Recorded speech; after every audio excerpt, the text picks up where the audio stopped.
Hingga saat ini Anda masih nikmati Bincang Pagi 1062 Radio Sangkakala.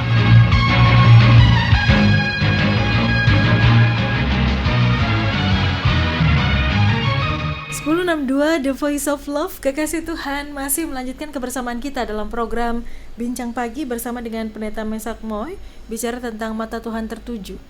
Kekasih Tuhan, silahkan, kita masih punya beberapa menit ke depan yang bisa Anda manfaatkan untuk bergabung bersama dengan kami. Anda bisa berdiskusi, bertanya berkaitan dengan apa yang kami perbincangkan. 0315046.000 teleponnya, SMS atau WA 0813 330 60.000. Pak Mesak, ada Bapak A di Krian yang bergabung. Ya. Shalom, selamat pagi Pak Mesak. Ya, selamat pagi Pak. Akhir-akhir ini saya mengalami kemunduran dalam hal rohani. Malas baca Alkitab, malas ibadah keluarga atau FA dan lain sebagainya. Padahal saya sudah mengalami sendiri pengalaman indah dengan Tuhan. Banyak hal yang saya dapatkan dalam hal materi, Pak. Mohon pencerahan supaya saya boleh kembali seperti dulu lagi, giat dalam bergereja dan kegiatan lainnya. Apa yang harus saya lakukan ya Pak? Terima kasih, Tuhan Yesus memberkati. Selamat melayani. Terima kasih juga Pak. Ya, terima kasih Pak. Tuhan memberkati. Jadi Bapak A ya, inisialnya ya. Ya, Bapak A. Ini luar biasa karena setia ya, mengiring Tuhan, melayani Tuhan, semangat, mendapatkan banyak berkat juga dari Tuhan. Tapi kok akhir-akhir ini mengalami kemunduran rohani. Ya. Nah, biasanya orang mengalami kemunduran rohani itu kan bisa banyak faktor. Ya. Bisa banyak faktor. Ya, bisa masalah keluarga, bisa masalah kesehatan, ataupun bisa masalah ya yang lain lah ya, banyak hal.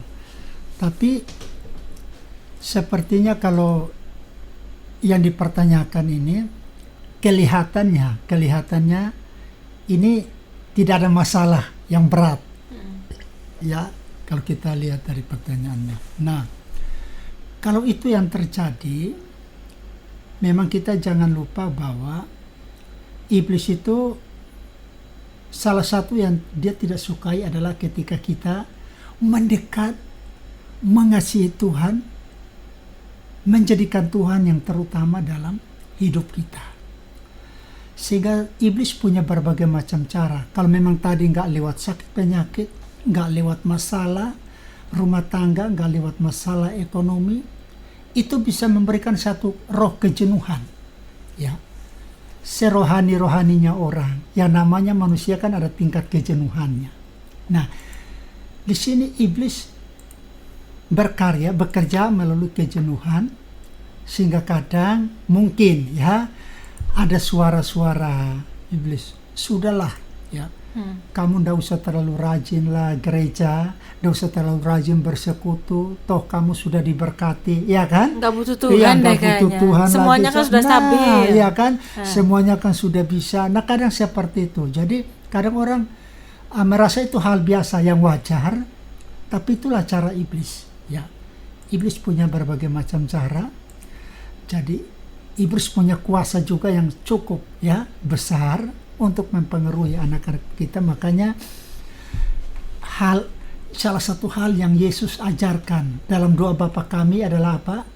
Kita berdoa supaya jangan jatuh ke dalam pencobaan. Ya, dalam pencobaan, dan pencobaan itu selalu berasal dari si setan, si iblis. Nah, jadi begini Bapak, solusinya seperti apa? Karena Bapak tidak beritahu masalah apapun, sehingga saya tidak tahu bagaimana cara membangkitkan kembali tadi yang kemunduran dalam hal rohani, supaya menyala-nyala kembali. Nah, bagaimana caranya? Jadi Bapak coba merenung saat ini setelah mendengarkan firman Tuhan, Bapak merenungkan kembali apa yang telah Tuhan kerjakan di dalam kehidupan Bapak. Dan setelah itu memang gak ada masalah besar yang buat Bapak harus mengalami kemunduran rohani. Maka percayalah bahwa pagi hari ini Bapak tidak secara kebetulan ya mendengar bincang pagi kami dan yakin bahwa ini adalah jawaban Tuhan buat Bapak. Bapak merenung kembali dan setelah ini Bapak mengambil satu keputusan, satu komitmen dan berkata, Tuhan, saya mau bangkit kembali. Tapi saya tidak mampu. Ya, tidak mampu karena mungkin beberapa hal. Nah, disitulah Roh Kudus akan melihat ketulusan, motivasi Bapak, seperti yang tadi kita uraikan di awal bahwa tidak semua orang itu mata Tuhan tertuju kepada semua orang. Kalau hati kita tidak tulus, ya tidak peduli, motivasi kita tidak benar dalam pelayanan, tidak peduli dalam sehari saudara mau berdoa berapa kali, berpuasa dalam berapa kali dalam seminggu, selama hati kita nggak tulus, motivasi kita nggak benar, maka mata Tuhan nggak akan tertuju kepada kita. Nah, di sini pun kalau Bapak menyadari itu dan mengambil satu komitmen, Tuhan, saya mau saya bangkit kembali. Ya, kembalikan roh yang menyala-nyala itu dalam hati saya untuk saya bersekutu, untuk saya bangkit kembali, mengasihi Tuhan, mengutamakan Tuhan, melayani Tuhan.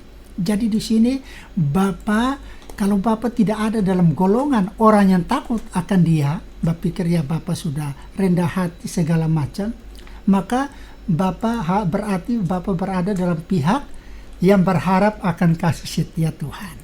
Nah, di sini Bapak harus menyadari bahwa Bapak adalah orang yang butuh pertolongan Tuhan. Bapak adalah orang berdosa yang sudah dibenarkan, yang selalu butuh kemurahan Tuhan, pengampunan dari Tuhan. Dan saya yakin ketika Bapak berkata, Tuhan, ini jawaban Tuhan buat saya pagi ini, saya mau bangkit lagi, sekarang saya mau memuji Tuhan, sekarang saya mau baca Alkitab, maka saya percaya itu satu komitmen yang mulia loh Mbak Wahyu. Itu satu kerinduan yang mulia. Dan saya percaya Roh Kudus akan berikan kekuatan. Roh Kudus akan berikan kemampuan, ya, supaya Bapak bisa melakukan itu. Bapak bisa bangkit kembali. Dan saya, Mbak Wahyu, bahkan kami berdoa supaya hal itu terjadi dalam kehidupan Bapak. Dan setelah Bapak mendengar ini, Bapak kembali bersemangat, rohnya kembali menyala-nyala di dalam mengiring dan melayani Tuhan. Intinya Bapak ingat kembali apa yang Tuhan sudah kerjakan buat Bapak, berkat-berkat Tuhan. Jadi Bapak harus mengingat kasih karunia Tuhan. Betapa besarnya kasih Tuhan, maka saya percaya, ya, kembali lagi Tuhan melihat hati Bapak, Tuhan melihat ketulusan, kerinduan, pengharapan Bapak akan kasih setianya, maka Tuhan mampukan Bapak. Dan saya percaya dalam nama Tuhan Yesus, hari ini, pagi ini, Bapak akan mengalami pemulihan, kebangkitan kembali di dalam hal kerohanian. Tuhan memberkati. Ada Koming di Jombang yang bergabung. Ya. Shalom Pak, mau Ya. tanya, situasi kondisi sekarang ini kan Roh Kudus sudah tahu dulu Pak, jadi apa yang bisa menguatkan kita? Baik, jadi memang betul sebelum segala sesuatu terjadi, Tuhan sudah tahu, ya. Roh Kudus pun adalah Allah yang Maha Tahu. Dan itu pun seizin Tuhan, ya. Amos 3 ayat 11 katakan, adakah malapetaka di satu kota dan Tuhan tidak melakukannya? Artinya apapun yang ada terjadi, ini semua dalam kehendak dan rencana Tuhan. Lalu apa yang harus kita lakukan dalam situasi dan kondisi seperti ini? Nah, memang tadi seperti yang saya katakan bahwa itu semua seizin, itu semua kehendaknya Tuhan terjadi seperti ini. Karena kalau Tuhan gak menghendaki, maka tidak akan terjadi. Bahkan firman Tuhan katakan, jangankan ini seperti ini, sehelai rambut pun tidak akan jatuh kalau tidak seizin Tuhan. Nah, apa yang kita lakukan? Ya, kita sebagai orang percaya, ya kita tetap berdoa, kita tetap bersekutu dan memohon Tuhan apa yang Tuhan ingin kehendaki dalam, ya, jangan dulu bangsa kita, kehendaki dalam hidup kita secara pribadi, melalui situasi, melalui masalah seperti ini, ya. Karena begini, melalui doa, melalui persekutuan pribadi kita dengan Tuhan, Tuhan bisa mengajarkan kita banyak hal untuk memahami, untuk mengerti apa kehendak Tuhan di dalam kehidupan kita, ya. Jadi itu yang bisa kita lakukan. Kita berdoa, ya berdoa untuk bangsa dan negara itu sudah pasti, ya harus. Tetapi melalui ini pun kita harus berdoa bahwa Tuhan, melalui ini apa sih yang Tuhan ingin dalam hidup saya? Apa kehendak Tuhan dalam hidup saya? Nah, itu yang terpenting. Jadi tidak ada yang bisa kita lakukan, ya berkaitan dengan aturan-aturan atau apa yang harus dilakukan diajarkan oleh pemerintah, ya itu harus. Tapi sebagai orang percaya tadi, apa yang harus kita lakukan? Kita tetap berdoa untuk bangsa dan negara kita, berdoa untuk keluarga kita, dan juga ya berdoa untuk meminta apa kehendak Tuhan dalam hidup saya secara pribadi melalui peristiwa ini. Dan percaya memang Roh Kudus sudah tahu, Tuhan sudah tahu, dan Tuhan yang mengizinkan, maka tidak ada sesuatu pun yang Tuhan izinkan terjadi lalu tidak punya tujuan. Tuhan selalu bekerja, itu pasti dia punya tujuan, ya tersendiri, dan pasti tujuan akhirnya Tuhan adalah apa? Untuk kemuliaan namanya, ya. Kalau saudara baca di dalam Lukas 24, ya, ayatnya yang ke-12. Ya. Di sana, Lukas 21:14 di sana dikatakan bahwa untuk masuk dalam kemuliaan Yesus harus menderita, ya. Nah, begitupun kita, ya, harus mengalami suatu peristiwa baru bisa, ya. Lukas 12 ayat 24. Jadi intinya adalah kita berdoa untuk bangsa kita, untuk keluarga kita, dan percaya Tuhan punya rencana, Tuhan punya kehendak buat bangsa kita, terlebih juga buat kehidupan kita secara pribadi. Baik. Kiranya Tuhan memberkati. Pak Meshak, bisa disimpulkan dari perbincangan kita pagi hari ini, dan silakan tutup dalam doa. Ya. Baik, pendengar kekasih Tuhan dimanapun berada, pagi hari ini kita berbicara tentang mata Tuhan tertuju.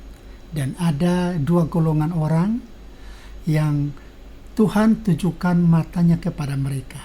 Yang pertama adalah orang yang takut akan Tuhan.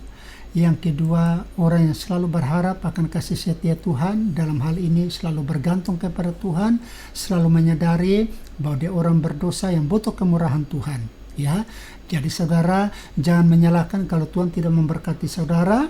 Kalau teman saudara diberkati Tuhan, karena jangan sampai motivasi saudara mencari Tuhan, motivasi melayani Tuhan, atau bahkan saudara tidak melayani tapi kehidupan saudara tidak sesuai dengan kebenaran firman Tuhan, ya.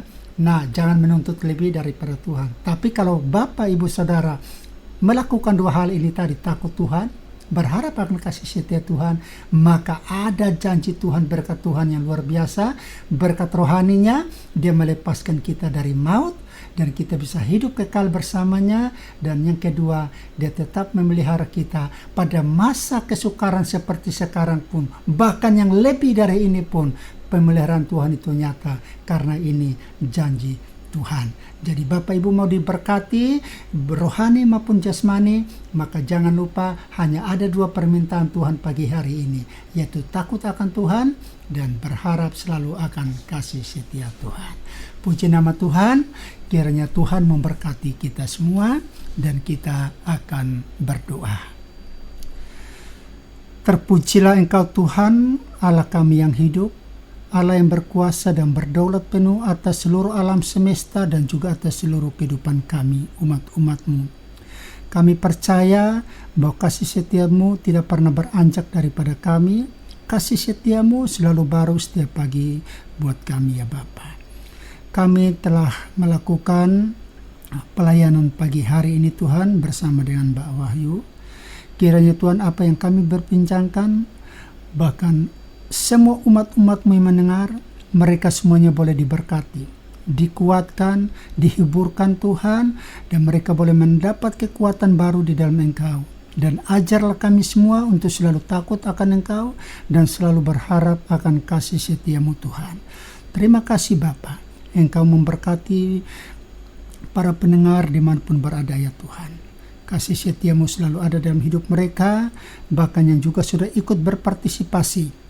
Tuhan tolong, berkati, nyatakan pertolongan-Mu, pembelaan-Mu, mujizat-Mu dalam kehidupan mereka di dalam menghadapi masalah yang mereka hadapi saat ini, dan kami percaya Engkau juga pasti menolong mereka semua.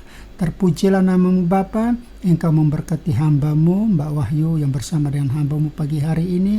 Tuhan juga memberkati di dalam kesehatannya, berkati dengan umur panjang yang disertai tubuh yang sehat, berkati suami dan keluarganya, berkati karir pekerjaan apapun yang dikerjakan hamba-Mu yang berkenan. Tuhan perbuat berhasil dan beruntung. Bahkan semua staf, semua pekerja, pelayan Tuhan di tempat ini, di Radio Sangkakala, Tuhan memberkati mereka semua. Di dalam setiap kehidupan rumah tangga, keluarga, pekerjaan, kesehatan mereka diberkati. Terpujilah nama-Mu Tuhan, bahkan hamba-Mu juga Engkau pasti memberkati. Inilah doa kami, inilah permohonan kami, inilah ucapan syukur kami pagi hari ini. Kami mohon, kami alaskan, hanya di dalam nama-Mu Tuhan Yesus Kristus adalah Tuhan dan Juru Selamat kami yang hidup, Gembala kami yang baik dan setia, Allah yang berkuasa dan berdaulat penuh atas hidup kami, mulai saat ini, bahkan sampai kekal selama-lamanya. Amin. Amin. Tuhan memberkati. Pak Mesak, terima kasih juga sudah diberkat pagi hari amin. ini. Dan memberkati Pak. Ya, Tuhan memberkati juga Mbak Wahyu. Dan kekasih Tuhan, tentu sudah kebersamaan kita dalam program Bincang Pagi. Kekasih Tuhan, dimanapun Anda berada, pastikan mata Tuhan tertuju kepada Anda. Amin. Bagaimana caranya? Tetap hidup takut akan Tuhan dan tetaplah berharap akan kasih setianya. Saya Wahyu Widiawati pamit undur. Selamat pagi, selamat beraktivitas. Tuhan Yesus memberkati.